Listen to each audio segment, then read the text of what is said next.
喺香港嘅豪門恩怨同頂級家族史入面，如果話有邊個豪門太太嘅一生最令人感嘆，咁玩具大王蔡志明嘅太太蔡李惠利絕對算得上係最傳奇嘅其中一位。外人睇落去，蔡家坐擁幾百億身家，住豪宅，開名車，出入有保鏢，仔女個個有顏值、有學歷，簡直係名門望族嘅典範。但係只要你撕開呢層金光閃閃嘅外衣，深入睇下蔡太呢幾十年嚟經歷過嘅風風雨雨，你就會發現呢位豪門女主人所承受嘅苦難同屈辱，根本唔係一般人可以想象得到嘅。老公喺出面明目張膽養情婦，甚至將個情婦帶返家門，同自己平起平坐，甚至一齊出席公開活動。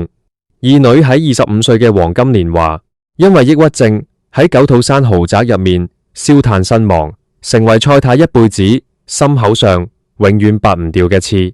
大女嫁俾同等家世嘅豪門公子，風光大婚14年之後，最終都係走上離婚拆夥嘅路。細仔雖然娶咗名模汪圓圓，舉辦咗過億元嘅世紀婚禮，看似最圓滿，但童年時亦曾經遭遇過驚心動魄嘅綁架案，留低咗一輩子嘅心理陰影。究竟係點樣嘅毅力同忍耐力，可以令到呢位蔡太喺經歷咗夫伴、喪女、女離同埋種種家庭變故之後，依然可以保住自己豪門正室嘅地位，甚至將成個龐大嘅家族產業安排得妥妥貼貼。今集就帶大家一齊拆解香港豪門蔡太呢大半生嘅悲歡離合，同埋佢嘅豪門生存智慧。要了解蔡太李惠利嘅一生，我哋首先要將時間拉回1969年，嗰陣嘅蔡志明仲未係咩百億富豪，亦未有玩具大王呢個響亮嘅頭號。蔡志明喺1947年出生，5歲嗰陣跟隨屋企人由上海嚟到香港定居。佢中學預科畢業之後，第一份工作係喺一家玩具廠做推銷員。蔡志明呢個人非常有生意頭腦，而且性格敢拼敢闖。1972年，年僅25歲嘅蔡志明決定自己創業，喺葵涌開咗一間只有10幾名工人嘅玩具小作坊，取名旭日實業。而嗰陣嘅李惠利係一位知書識禮嘅幼稚園教師，性格溫柔體貼，賢良淑德。李惠利喺蔡志明最微時嘅時候選擇咗佢，兩個人結為夫妻。喺創業初期，李惠利唔單止要照顧蔡志明嘅起居飲食，仲要全力支持老公嘅事業，甚至幫手打理工廠嘅雜務。可以話，蔡志明後來能夠建立起龐大嘅玩具帝國，李惠利呢位賢內助絕對佔咗一半功勞。喺70年代中期到80年代，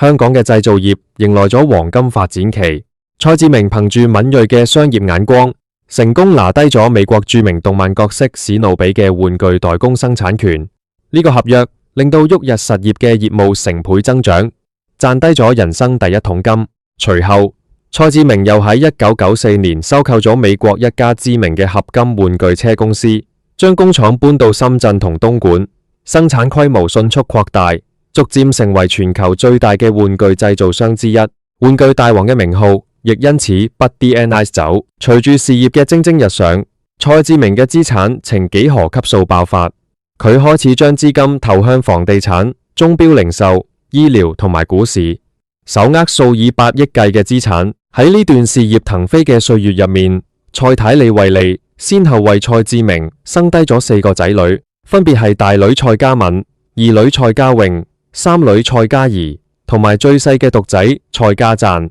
外人眼中呢個6口之家有錢有勢，仔女聰明伶俐。蔡太貴為百億豪門闊太，又創辦咗多間幼稚園同慈善基金，致力於教育同公益事業，簡直係人生贏家嘅終極範本。然而豪門深似海，當財富積累到頂峰嘅時候，婚姻嘅危機同命運嘅考驗亦隨之接踵而至。首當其衝嘅就係蔡志明喺婚姻入面嘅背叛。1998年，香港演藝圈傳出咗一段震驚全港嘅緋聞。當時年僅28歲，憑住前香港小姐季軍身份出道，喺香港電視廣播有限公司紅極一時嘅女星陳妙英，被傳媒影到同當時已經50有1歲、身家8億嘅蔡志明頻繁約會，兩人嘅關係極為親密。陳妙英喺電視台曾經主演過《無頭東宮》、《洗冤錄》等多部大熱劇集，形象深入民心，但喺佢事業最紅火嘅時候，佢卻選擇咗淡出演藝圈，轉戰商界。而背後全力支持佢、提供資金同資源嘅金主，正正就係蔡志明。喺傳統嘅豪門新聞入面，正室遇到老公，喺外面女星做情婦，通常唔係鬧到天翻地覆，就係忍氣吞聲、隱忍過活，甚至走上法庭離婚分財產。然而，蔡太李慧莉嘅處理方法卻完全打破咗所有人嘅想象，亦成為咗香港豪門史上面最令人嘖嘖稱奇嘅一幕。面對傳媒嘅鋪天蓋地報道，同埋陳妙英呢位強勁對手嘅介入，蔡太最初當然經歷過極大嘅痛苦同憤怒，但係深諳豪門生存法則嘅蔡太，好快就冷靜低嚟。佢明白蔡志明當時事業如日中天，身家數百億，如果自己選擇同老公撕破臉皮離婚，唔單止會令到成個蔡氏家族成為全港笑柄，仲可能會影響到4個仔女嘅成長同埋家族財產嘅繼承。更令人震驚嘅係，蔡太李慧莉最終選擇咗一種極度罕見嘅大度姿態。佢唔單止冇喺公開場合指責過陳妙英一句，反而喺私低低同陳妙英達成咗某種微妙嘅默契。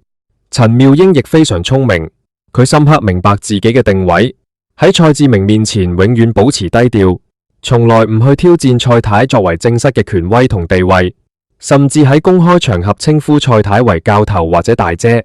對蔡太表現得極其尊崇。隨住時間嘅推移，陳妙英由蔡志明嘅地下情婦，逐漸轉化為蔡家嘅事業夥伴，甚至係屋企一份子。喺2001年，陳妙英創辦健康國際美容集團，蔡志明大手筆投資助佢開鋪，而蔡太李慧莉竟然親自出席陳妙英美容院嘅剪彩儀式，同陳妙英喺記者鏡頭前手牽手，笑容滿面咁合照。呢一幕喺當時嘅香港娛樂圈同商界引爆咗極大嘅震撼，傳媒紛紛形容佢哋係三人行嘅奇觀。後來蔡太開辦幼稚園，陳妙英亦同樣大方出席支持。陳妙英甚至會喺逢年過節嘅時候到蔡家嘅豪宅拜年，同蔡志明嘅仔女們亦相處得相當融洽。陳妙英多年嚟堅持不嫁蔡志明，唔生蔡家骨肉嘅底線，徹底消除咗蔡太同埋4個仔女對財產被瓜分嘅顧慮。蔡太用佢超乎常人嘅忍耐力同大局觀，將一場可能導致家族分裂嘅婚姻危機化解成為咗一種極度穩定嘅和平共處模式。然而外人只睇到蔡太嘅大度同體面，又點會明白一個女人要同其他女人共享老公，心入面要吞低幾多苦水同淚水？可惜老天爺對蔡太嘅考驗遠遠不止於婚姻入面嘅第三者。如果話老公有情婦係心靈上嘅折磨，咁樣二女蔡家穎嘅離世就係徹底撕裂咗蔡太靈魂嘅致命打擊。2003年係成個香港都充滿陰霾嘅一年，沙士疫情席捲全城，而蔡家亦迎來咗家族史上最黑暗嘅時刻。蔡志明同蔡太嘅二女蔡家穎從小性格內向敏感且追求完美。蔡家穎喺學業上面表現出色，一直係屋企人嘅驕傲，但佢喺10幾歲嘅時候就患上咗嚴重的抑鬱症。雖然蔡家擁有無盡嘅財富，可以請到全香港最好的心理醫生同精神科專家，但始終無法徹底治癒蔡家穎內心深處嘅痛苦同絕望。加上當時蔡志明同陳妙英嘅緋聞喺外界傳得沸沸揚揚，報章雜誌鋪天蓋地咁報道家庭關係嘅微妙變化，以及外界嘅輿論壓力，無形中給予咗性格敏感嘅蔡家穎巨大嘅心理負擔。2003年7月5號呢一日，成為咗蔡家永遠無法抹去嘅噩夢。當時年僅25歲嘅蔡家穎喺位於沙田九肚山紅橋里嘅蔡家豪宅房間入面，選擇咗最決絕嘅方式燒炭自殺。最令人痛心嘅係，第一個發現蔡家穎倒卧喺房間入面嘅，竟然係佢當時只有17歲嘅細弟蔡家贊。當蔡家贊推開姐姐房間大門嘅那一刻，看到嘅係已經失去生命體徵嘅親姐姐。呢個血淋淋嘅畫面給予咗年少的蔡家贊無法磨滅嘅精神重創。當蔡太李慧莉同蔡志明趕返家中，得知二女已經撒手人寰嘅噩耗時，蔡太當場崩潰大哭，痛不欲生。25歲本來係一個人生中最美好、最光芒四射嘅年華。蔡家穎擁有頂級豪門嘅出身，無憂無慮嘅物質生活，卻最終走上一條不歸路。喪女之痛係人世間最沉重嘅悲劇。蔡太喺之後嘅好長一段時間入面，整個人失魂落魄，終日以淚洗面，甚至一度陷入深度的自責同抑鬱入面。佢不斷問自己，係咪自己忙於處理豪門嘅社交同家庭嘅複雜關係，而忽略咗對兒女內心世界嘅關懷。呢場悲劇亦讓蔡志明深受打擊，佢深感對家庭同仔女嘅虧欠。喺之後嘅歲月入面，蔡志明更加倍咁補償蔡太同埋剩低嘅3個仔女，而陳妙英喺蔡家嘅存在亦變得更加低調同分寸感十足。二女嘅離世成為咗蔡氏家族心中永遠嘅痛，而細仔蔡家贊嘅成長歷程亦同樣令到蔡太操碎咗心。蔡家贊係蔡志明同蔡太唯一嘅獨子，喺重視宗族傳承嘅豪門入面，蔡家贊自然係成個蔡氏家族嘅心肝寶貝同埋未來嘅接班人。然而，生喺8億豪門，財富往往亦伴隨住極大嘅風險。喺2001年，即係蔡家穎出事嘅2年前，當時只有15歲嘅蔡家贊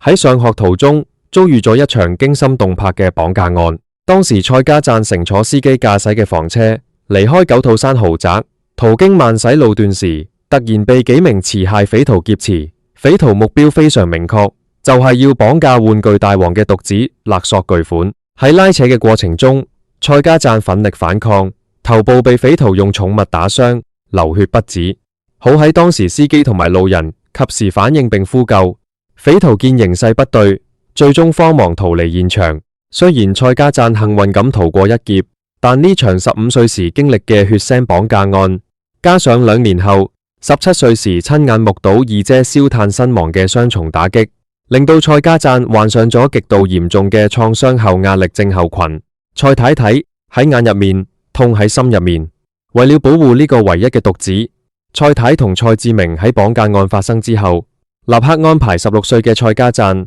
遠赴美國留學，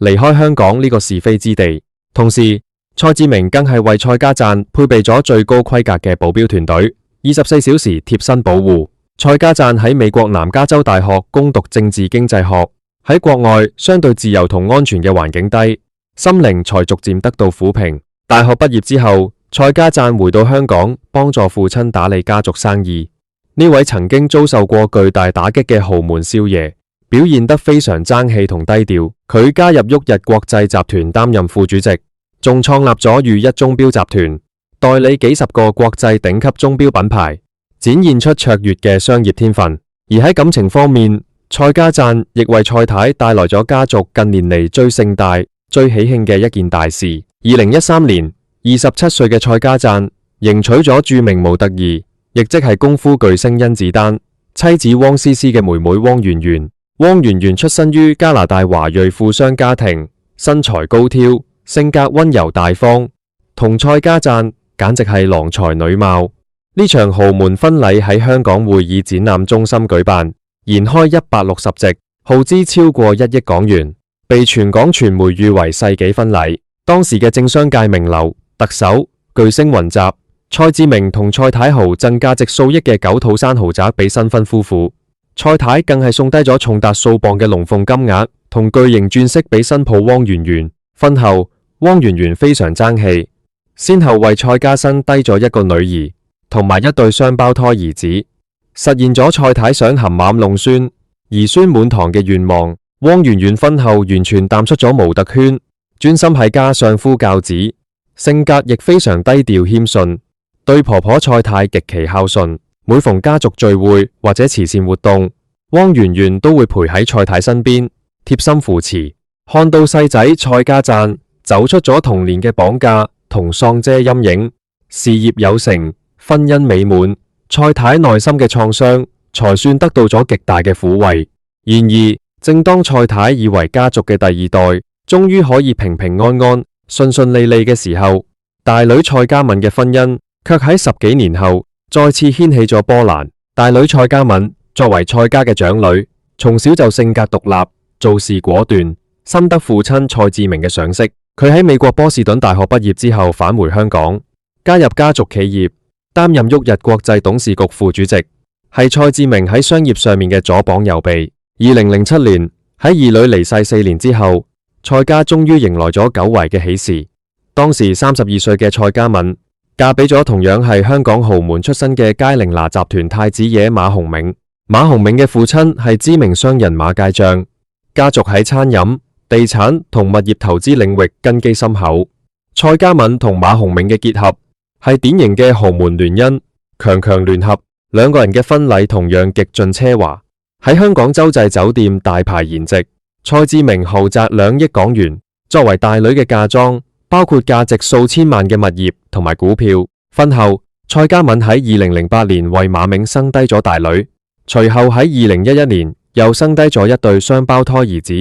，5年內組成了5口之家。婚後生活看似極其美滿，蔡嘉敏喺事業上面亦相當出色，唔單止幫父親打理玩具同地產帝國，仲積極參與保良局等慈善機構嘅公職，成為咗香港社交圈入面知名嘅名媛同女強人。而馬鴻銘亦喺家族企業入面身居要職，外人以為呢段維持咗10幾年嘅豪門婚姻穩如磐石。然而，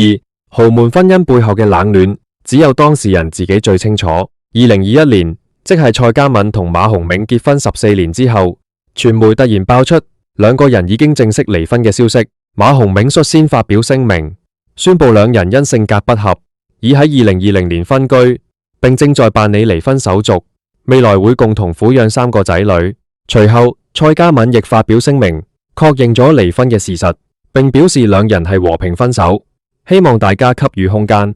呢個消息喺香港豪門圈子入面引發咗不少嘅震撼。14年嘅豪門婚姻，最終都係抵唔過歲月同性格嘅磨蝕，走上了拆夥嘅道路。作為母親嘅蔡太，看到大女喺人到中年之際經歷離婚之痛，雖然內心充滿心疼，但經歷過無數大風大浪嘅蔡太，選擇咗尊重同全力支持大女嘅決定。蔡嘉敏離婚之後，將重心完全放在咗事業同照顧3個仔女上面，表現得極其堅強同獨立，展現出了同母親蔡太一樣嘅韌性。至於蔡家嘅三女蔡嘉儀，則可以話係蔡太4個仔女入面喺商業上面最耀眼嘅一位。蔡嘉儀喺1982年出生，同樣畢業於波士頓大學，隨後取得咗香港理工大學嘅企業融資碩士學位。2006年，年僅24歲嘅蔡嘉儀就被任命為上市公司香港體檢嘅執行董事，隨後又接管咗康健國際醫療，成為當時全香港最年輕嘅上市公司女主席，被全港傳媒封為最爆豪門美女主席。蔡嘉儀唔單止有驚人嘅顏值，商業手腕亦非常利落。喺感情方面，蔡嘉儀亦相對順遂。2012年，蔡嘉儀嫁俾咗設計師出身嘅圈外男朋友陳格飛。雖然陳格飛嘅家世無法同蔡家相比，但蔡志明同蔡太非常開明，只要女兒幸福，完全唔介意門當戶對嘅問題。蔡志明喺三女大婚之日，送低咗價值約4億港元嘅9套山獨立屋作為嫁妝，足見對三女嘅疼愛。婚後，蔡嘉儀生低咗一女一子，生活低調而幸福，亦係蔡太晚年極大的恩惠來源。縱觀蔡太李惠利呢大半生，由60年代末同蔡志明白手起家，到80年代陪伴老公建立8億玩具帝國，由90年代末面對老公同陳妙英嘅緋聞，以極大嘅智慧同胸襟忍低屈辱，維持家族大局，到2003年經歷兒女燒炭身亡嘅撕心裂肺之痛，同時還要安撫遭遇綁架陰影嘅細仔蔡家贊，再到晚年看着大女離婚，細仔娶名模，世紀大婚，三女事業有成蔡太呢一生，簡直就係一部活生生嘅香港豪門史詩劇。有人會問，蔡太李惠利究竟係一個點樣嘅女人？喺外界睇嚟，佢可能過於忍氣吞聲，喺老公同情婦陳妙英嘅關係上面選擇咗妥協，甚至同情婦和平共處，失去了傳統女性喺婚姻入面嘅獨佔性。但係如果從香港頂級豪門嘅現實角度去睇，蔡太嘅做法恰恰展現咗一個豪門女主人最高層次嘅生存智慧同大局觀。喺香港嘅頂級富豪圈子入面，富豪身邊有三妻四妾或者知己情婦，早已唔係咩新鮮事。好多豪門正室因為沉唔住氣，同老公鬧翻離婚，結果唔單止喪失咗喺家族入面嘅話語權，仲可能令到情婦上位，連累自己仔女嘅繼承權被瓜分。而蔡太李惠利深謀遠慮，佢明白蔡志明嘅心始終喺呢個屋企，蔡志明對佢嘅尊重同感激從來冇減少過。蔡太透過以退為進嘅策略，唔單止牢牢控制住咗蔡氏家族正室嘅尊貴地位，仲令到陳妙英多年嚟至今低調，不敢生子，不敢爭產。更重要嘅係，蔡太將自己嘅精力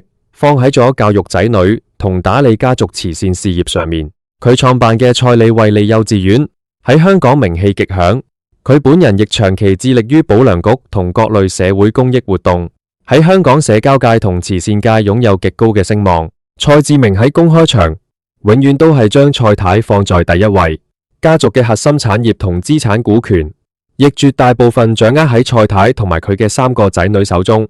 2026年嘅今日，蔡志明已經年過70，蔡太李惠利亦步入咗晚年。經歷過歲月嘅洗禮同無數嘅波折，蔡家嘅龐大產業旭日國際集團喺蔡家敏、蔡家儀同蔡家贊三個仔女嘅共同打理低，依然穩如磐石。家族資產估值已高達數百億甚至千億港元。蔡太如今大部分時間都喺度享受含餡弄孫之樂，身邊有孝順嘅仔女同可愛嘅孫仔孫女圍繞。每當大家提起香港豪門嘅傳奇故事，蔡太李惠利嘅名總係會伴隨住各種各樣嘅討論。有人心疼佢失去兒女嘅悲痛，